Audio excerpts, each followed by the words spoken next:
But we begin with team coverage of the future of Kansas City Public Schools.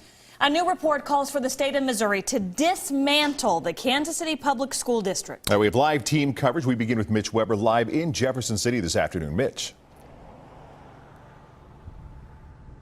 Hey guys, yeah, we just wrapped up the board meeting just a few moments ago now. The group, cities, officials with the Cities for Education Entrepreneurship, also known as Cee-Trust, presented before the state board for about an hour, and then they took questions from board members afterwards. Now, most of the questions from board members regarded how this new system that they're proposing would differ from a charter school system. Now, as we go to video, you will see more than 100 people turned out, and we actually had to move buildings, and the meeting was pushed back an hour because of the large crowd that showed up to listen to this proposal that would directly affect the Kansas City Public School District. Now, most of the crowd was bussed in from Kansas City and part of the organization called More Squared. Now, the proposal Cee-Trust presented is just one of 4 proposals before the state board on how to deal with the unaccredited district. Now, Cee-Trust explained that this one-of-a-kind proposal is a first in the nation that would create what they call an educator-run schools.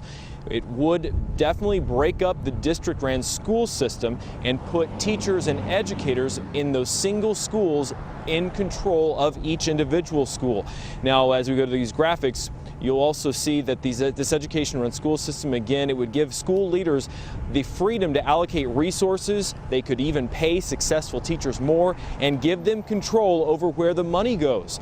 This proposal came after months of research and focus groups by Cee-Trust. They said they talked to teachers and they want more control over education, and they wanted to see more kids in pre-kindergarten services like 3- and 4-year-olds that would be in pre-K. Now, parents, they wanted more school options and successful neighborhood schools that they could send their kids. They also wanted pre-K.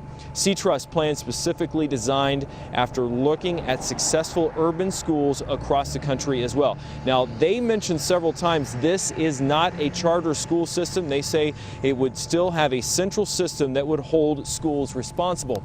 Now, tonight at 5, you'll hear from some of those people who came from Kansas City, and they're not buying it. They believe this is still a charter school system, no matter what they heard from inside the building where we were just there. Now, the Cee-Trust explained this would happen over a 5-year period, which would start this fall if the Board of Education approves this proposal. Live in Jefferson City, Mitch Weber, 41 Action News.